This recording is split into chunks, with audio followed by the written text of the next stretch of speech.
Sa isang tahimik na barangay sa Pasig City, may batang babae na araw-araw umuwi mag-isa mula sa paaralan. Siya ay si Ella.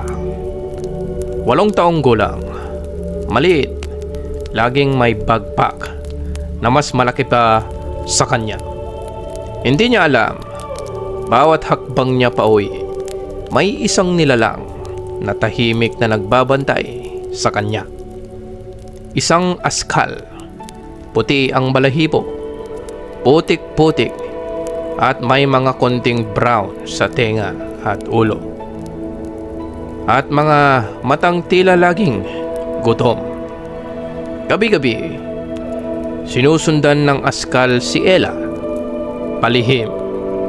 Habang naglalakad si Ella sa madilim na eskinita, dumadaan siya sa parehong poste ng ilaw na minsan umiilaw, minsan hindi.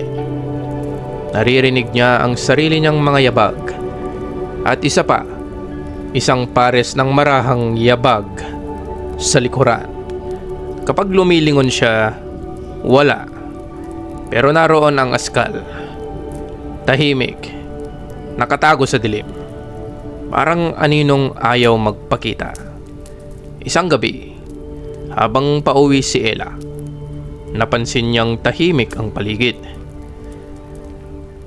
Nagkataong walang napapadaang tricycle at walang dumadaang mga tao. Tanging tunog lang ng tsinelas niya sa semento. Hanggang sa maramdaman niya, may sumusunod. Isang lalaki, malaki, nakaputing polo na gusot at may hawak na plastic bag na malaki. Ang mga mata niya matalim na parang walang tulog at nakatitig ito kay Ella. Napansin niyang bumaba ito mula sa puting van, kaya't dumoble ang lakad ng bata. Narinig niya rin ang lalaki. Bumibilis ang hakbang, pabilis at papalapit, hanggang sa isang mababang ungol, isang dagundong ng galit mula sa dilim, gumaralkal yung askal. Tumalon siya mula sa anino, kinagat ang braso ng lalaki. Napasigaw ang lalaki sa pagkataranta at sakit. Nalaglag ang bag ni Ella. Tumakbo siya papalayo habang ang askal ay patuloy na kumakagat, sumusugod at tinatahulan ang lalaki. Nang makalayo na si Ella, tumakbo ang askal. Nagpatuloy naman sa paghahanap ang sugatang lalaki kay Ella. Shoo! Shoo! Hey! Lumayo ka! Sigaw ni Ella. Ang tinig ng batang umiiyak sa takot nagtago sa isang madilim na eskinita. Ngunit hindi siya iniwan ng askal.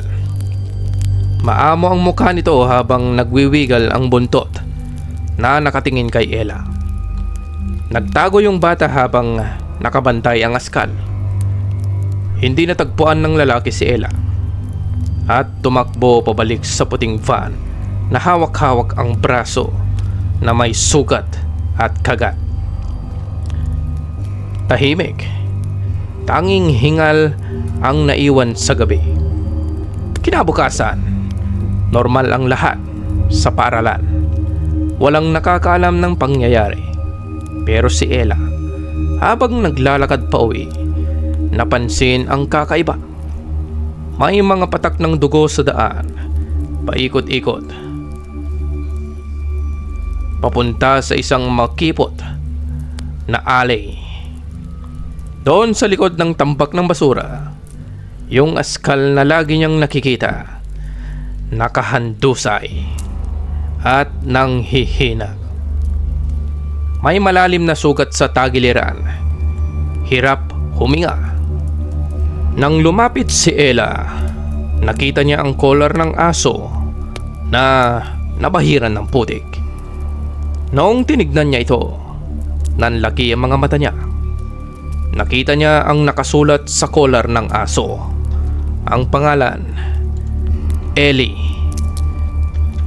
ang asong matagal na niyang hinahanap.